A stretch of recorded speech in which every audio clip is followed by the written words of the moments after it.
For as long as we've been around, one question has popped up in every single culture, in every era. How do we decide when to have kids? It's this deeply human thing, right? And as we're about to see, the search for an answer led to some solutions that were, well, absolutely ingenious, sometimes bizarre, and in some cases, downright deadly. So let's take a trip back in time and dig into the fascinating and honestly shocking history of ancient birth control. So, I've got a question for you. What could crocodile dung, a plant literally worth its weight in silver, and mercury possibly have in common? It sounds like the setup for the weirdest joke ever, right? But believe it or not, these three things are all connected by one of the most powerful drives in human history. That's the link.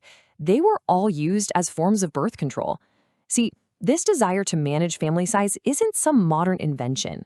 For thousands of years, people have been trying to figure this out, using everything from really sophisticated botanical knowledge to, well, some pretty dangerous folklore. And let's start with the really clever stuff, because long before we had modern labs and pharmacies, our ancestors had this incredible, deep understanding of the natural world. They basically had nature's pharmacy at their fingertips, and they knew how to use it. Now, in the ancient Mediterranean, there was one plant that was the absolute gold standard of contraception. It was called silphium.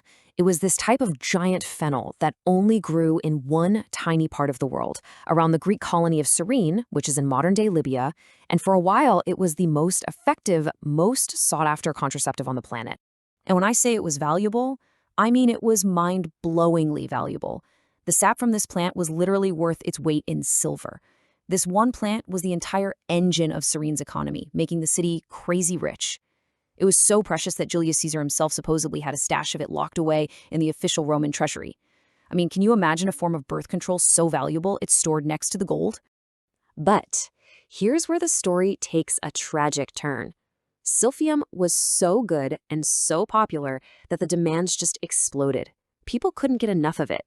It was harvested way faster than it could possibly regrow, and by the 2nd century AD, it was gone forever. This miracle plant was literally loved to extinction. Okay, so now let's jump over to ancient Egypt. They were also developing their own botanical solutions, but they went in a totally different direction. They didn't need some super rare, exotic plant. Nope, they used a clever combination of things you could find pretty easily. And their main delivery method was something called a pessary. What's that? Well, think of it like a suppository. It's a small, solid block that you insert, and it's designed to dissolve and release whatever active ingredients are packed inside. So what was in this Egyptian recipe? Well, a super common one called for a mix of honey, sodium carbonate, and the real star of the show, acacia gum.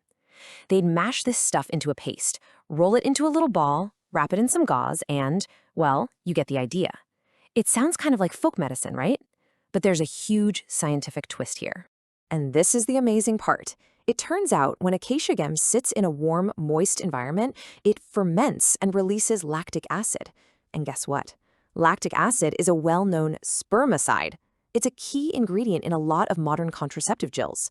The Egyptians had no idea about the chemistry, of course, but through sheer trial and error, they figured out a method that actually genuinely worked. How cool is that? Okay.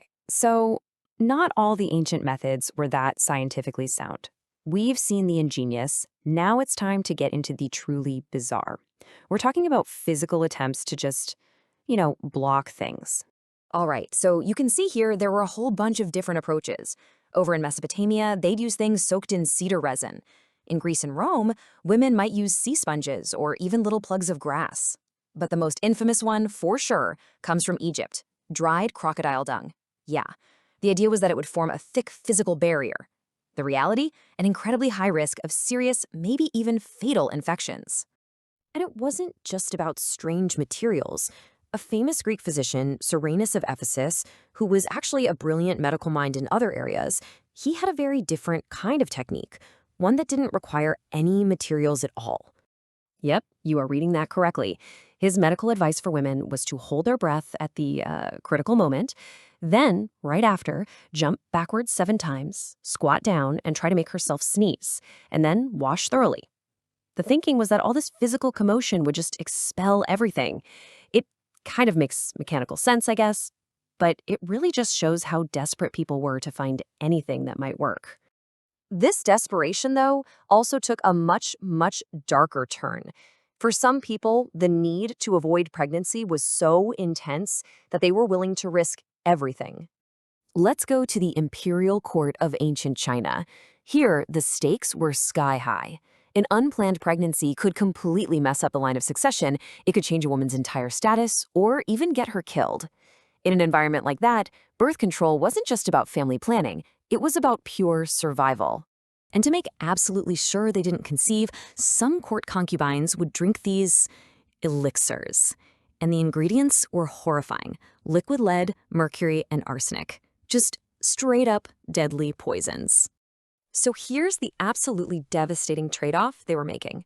These heavy metals, taken in small, regular doses, they did cause infertility, but they did it by systematically poisoning the body, causing catastrophic brain and kidney damage, organ failure, and in the end, an early death.